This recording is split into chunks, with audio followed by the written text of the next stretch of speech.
Welcome সবাইকে। আমরা চলে এসেছি বনানী 11 নম্বর রোডে। ডিনারের ইনভাইট ছিল আমাদের দুজনের।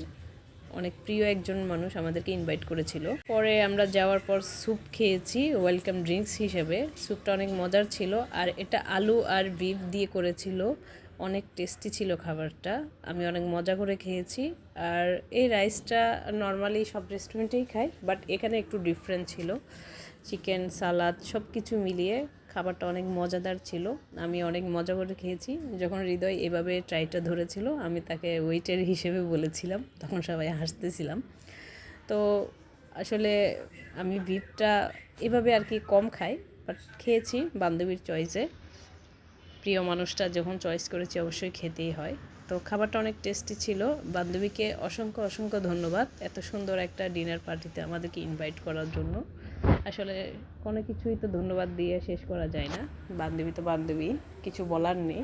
আর বান্ধবীকে আমি ক্যামেরাতে নিতে পারবো না, একটু প্রবলেম আছে তাই। কেননা সে ক্যামেরার সামনে আসে না, লজ্জা পায়, যেটা আমার একদম লাগে না। তখন আমাদেরকে খাবারটা সার্ভ করে দেওয়ার জন্য ওয়েটার এসেছিল। অনেক সুন্দর করে খাবারটা পিস পিস করে দিয়েছিল, কেন বিফটা পুরোটা একটা পিস ছিল, ছোট ছোট করে কেটে দিয়েছে। তারপর আমরা অনেক মজা করে খেয়েছিলাম। আপনারা যদি খেতে চান চলে আসতে পারেন। হৃদয় আপনাদেরকে হেল্প করবে, কেননা সে সবসময় বরাবরই আমাদেরকে হেল্প করে। এই যে দেখেন, তখন আমি মজা করে খাচ্ছিলাম। হৃদয় বললো যে একটু ভিডিও রাখি, তুমি যে কত খেতে পারো। আসলে আমি এত খাওয়ার পরেই কিন্তু এত মোটা হয়েছি, কিছু করার নেই। আমার খাবার খেতে অনেক পছন্দ।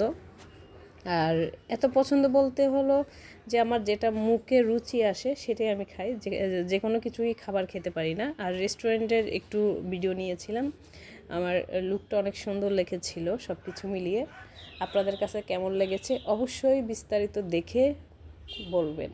কমেন্ট করতে তো ভুলবেন না। আর যদি ভালো লাগে একটু শেয়ার করে দিবেন, আমারও ভালো লাগবে আপনাদেরকে দেখাতে পেরেছি পুরোটা।